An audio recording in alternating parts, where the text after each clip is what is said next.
এটা লিখলাম আসলে আমরা দেখলাম যে খাই খাই রাজনীতি বন্ধ হোক এর আমরা যেটা দেখলাম রাজনৈতিক দলগুলো আমাদেরকে অনেক স্বপ্ন দেখায়, অনেক আশা সঞ্চারিত করে আমাদেরকে মাঠে নামায়। আমাদের মাঠে নামানোর পর তারা তাদের চেয়ার, তাদের গদি যখন পেয়ে যায় তখন তারা আসলে আমাদের কথা আর মনে থাকে না। কারণ ওইটা এমন একটা রুম বা ওইটা এমন একটা হাউস, যেই হাউসের ভিতরে ঢুকলে আসলে জনতা থাকে না, তখন তাকে আরও একটু সুখের জায়গা খুঁজতে হয়।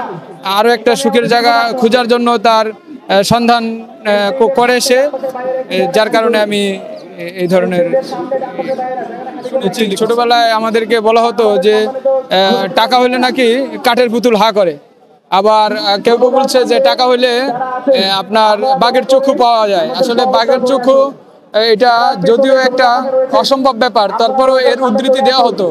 আসলে 17 বছরে যারা স্বৈরাচার সরকার, তাদের কাছে দুর্নীতির প্রচুর পরিমাণ কালো টাকা, জনগণের রক্ত শোষণ করার টাকা, সেই টাকা দিয়েই তারা আসলে এই ধরনের সেবাগুলো নিচ্ছে। আর এই সেবাগুলো দিচ্ছে যারা, তারা টাকার মোহে আসলে অন্ধ হয়ে গেছে।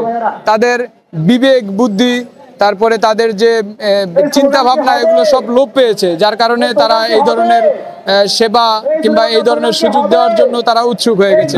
তারা চিন্তা করছে যে আমি যদি কোনো মতেই 2 বছর 4 বছর 5 বছর এই চেয়ারটা হই বা এই চেয়ারটার মালিক হই, আমার 14 পুরুষ কিংবা আরও বেশি পুরুষ একেবারেই কোনো রকম কামাইয়ের সাথে ইনকামের সাথে যুক্ত না হয়ে সে চলতে পারবে, যার কারণে সে তার পরবর্তী প্রজন্মের কথা ভেবে আসলে এই দুর্নীতির সাথে হয়তোবা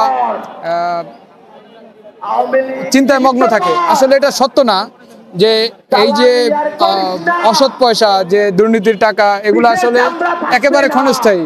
এটা আসলে এই স্বৈরাচারের পতন দেখার পর যদি কেউ শিক্ষা না গ্রহণ করে, তাহলে সে তো একেবারে ওই যে আল্লাহ যেমন কোরআনে বলছে যে বালহুম আদাল, তোমরা হলো গিয়ে পশুর থেকে নিকৃষ্ট, তারা আসলে পশুর থেকে নিকৃষ্ট হয়ে যায়। যেটা দেখেছি যে দেশের দুর্নীতির যে দুর্নীতির আখড়ার প্রায় 70% সহযোগিতা করে আসলে বা দুর্নীতি করে হলো গিয়ে আমলারা, আর 30% করে রাজনৈতিক ব্যক্তিবর্গ যে দুর্নীতি করে সেটার ভাগাভাগি করে 5 বছর 10 বছর। আমি যদি 10 বছর ক্ষমতায় থাকি, তো 10 বছর আমি কামাবো, পরবর্তী 10 বছর তোমাকে শেল্টার দিয়ে চালাবো। এরকম একটা সংস্কৃতি আমাদের দেশে পূর্বে থেকেই হয়ে আসছে, যার কারণে আমরা যে দলগুলোকে আমরা পেয়ে থাকি, সেই দলগুলো এই পয়সার এই পাট এবং ওই পাটের মতোই।